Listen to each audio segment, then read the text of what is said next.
भारत सरकार हथियारों के मामले में देश की आत्मनिर्भरता बढ़ाने की तरफ एक और बड़ा कदम उठाने जा रही है।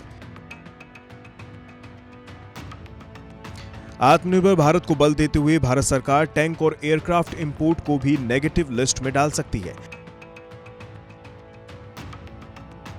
यानी बहुत जल्द भारत सरकार टैंक और एयरक्राफ्ट की खरीद बंद कर सकती है। इसका मतलब साफ है कि अभी तक विदेशी हथियारों पर निर्भर रहने वाला हिंदुस्तान अब हथियारों के मामले में आत्मनिर्भर होने की तरफ मजबूती के साथ कदम बढ़ा रहा है।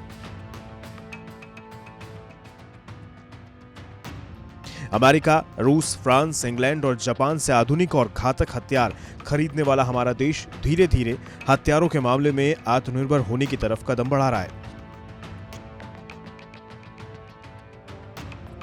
प्रधानमंत्री मोदी ने देश की प्रगति में मददगार जिस आत्मनिर्भर भारत का मंत्र दिया था, उसे अब पूरा देश अपनाने को आगे बढ़ चुका है।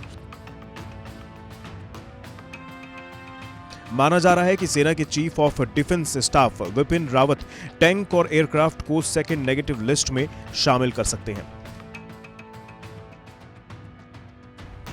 और भविष्य में टैंक और एयरक्राफ्ट की खरीदारी पर बैन लगाया जा सकता है। भारतीय सेना के सीडीएस जल्द ही सेना सामानों की खरीद के लिए दूसरे नेगेटिव लिस्ट जारी करने वाले हैं,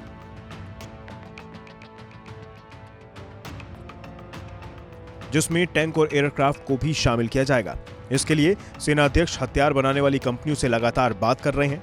गौरतलब है कि अब तक विश्व में हथियार खरीदने वाले देशों में भारत तीसरे नंबर पर है। हर साल देश की सुरक्षा के लिए भारत सरकार करीब 2 लाख करोड़ की रकम डिफेंस सिस्टम सेना के लिए जरूरी हथियार और उनके रखरखाव पर खर्च कर देती है। हालांकि अब भारत सरकार जो फैसला ले रही है, उससे देश में ही रक्षा उत्पादों का कारोबार बढ़ेगा, साथ ही उनके निर्यात पर भी जोर दिया जाएगा। भारत सरकार ने इसके लिए पिछले साल ही करीब 101 हथियारों को नेगेटिव लिस्ट में डाल दिया था। ऐसा करने के पीछे सरकार की सीधी रणनीति ये है कि वो देश की ही हथियार बनाने वाली उन कंपनियों को प्रमोट करना चाहती है जो देश की सैन्य जरूरतों को पूरा करने की क्षमता रखते हैं। भारत सरकार देश में ही प्राइवेट डिफेंस इंडस्ट्री विकसित करना चाहती है, जिसके जरिए देश के लोगों को रोजगार मिल सके और ऐसा करके भारत सरकार सेना पर होने वाले खर्चों को भी कम करने की क्षमता पालेगी।